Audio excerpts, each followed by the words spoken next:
Well, good evening, DirtFish Rally friends, and welcome to our end of day review from the service park here in Salau. It's been a dramatic day out there. Don't forget, 0.7 of a second at the start of the day between Neuville and Evans.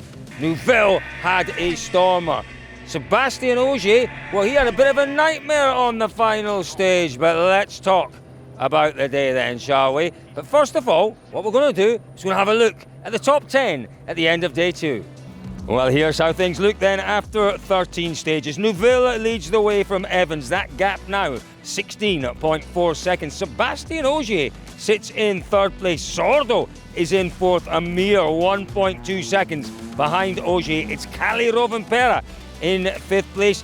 There's a battle in sixth. Gus Greensmith sits there just now, but Solberg is just 0.7 of a second behind in seventh. Neil Solan's in a very decent eighth place. 7.9 seconds behind Solberg. A great battle to watch there tomorrow. Ninth is Eric Cameli leading WRC2, and in 10th it's Nikolai Gryazan. Well, a tremendous day from Thierry Neuville out here today. He got things dialed in nicely. Stage win after stage win. But is that lead now a manageable lead? We caught up with him just a few minutes ago. We had a clean run and a clever run as well, I have to say, because obviously in that Montelmel second pass, I didn't feel the cuts. There were some deep cuts and I just slowed down a little bit too much. But at the end, we brought home the car and in first position overnight with an increased lead. So I think there's no reason to complain now. Thierry Neuville did a magnificent job today. The Hyundai team did a magnificent job, but never write off Elfyn Evans. Yes, he's had a difficult day out there today. He's dropped further back than he would have wanted. This is what he had to say at the end of day 2. Elfyn, you kind of needed to have that car underneath you this morning. You needed to have that feeling. It just wasn't there today. No, it wasn't there, and we then took a further bit of a gamble on the lunchtime service to try and bring some help to the dirtier parts. And to an extent, I think we managed to get improvements in some areas of the car, but unfortunately compromised other areas that were working quite okay before. But you know, that was a gamble that we obviously discussed, and I wasn't on my very, very best today, and unfortunately I can only blame myself for that. You know, I think okay, you need a car underneath you as well, but you know, it just didn't happen, and you know, we're focused on being better tomorrow, and what will be will be. You know, it's a difficult situation. It's interesting, isn't it, that he never wants to talk about the championship possibilities, the championship permutations, but for sure Elfyn Evans wants to be World Rally Champion, and he still can be the 2021 champion.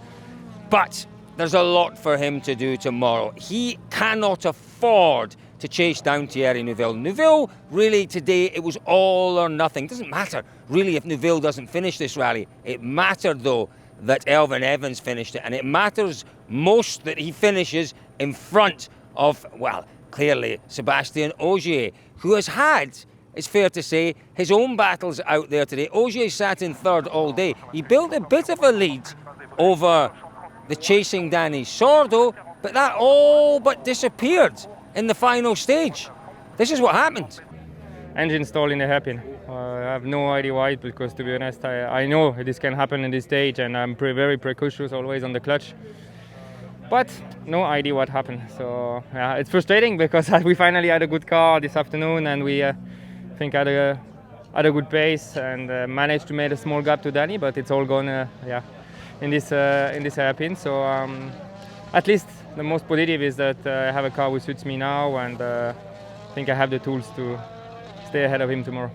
Wow, so after all of that, just over a second between Ogier and Dani Sordo. We've got a great day ahead of us. We've got 2 real fights to watch. The fight at the top, is it a fight? We'll find out tomorrow. Certainly that battle for third place between Sebastian Ogier and Dani Sordo will be well worth watching tomorrow. So folks, you know where you've got to be for all the action, all the drama. Maybe we'll be crowning Toyota as World Manufacturer Champions tomorrow. That's possible. We could still be crowning a Drivers' Champion. Who knows what's going to happen out on the stages. But whatever does happen, we'll bring you all the news at dirtfish.com.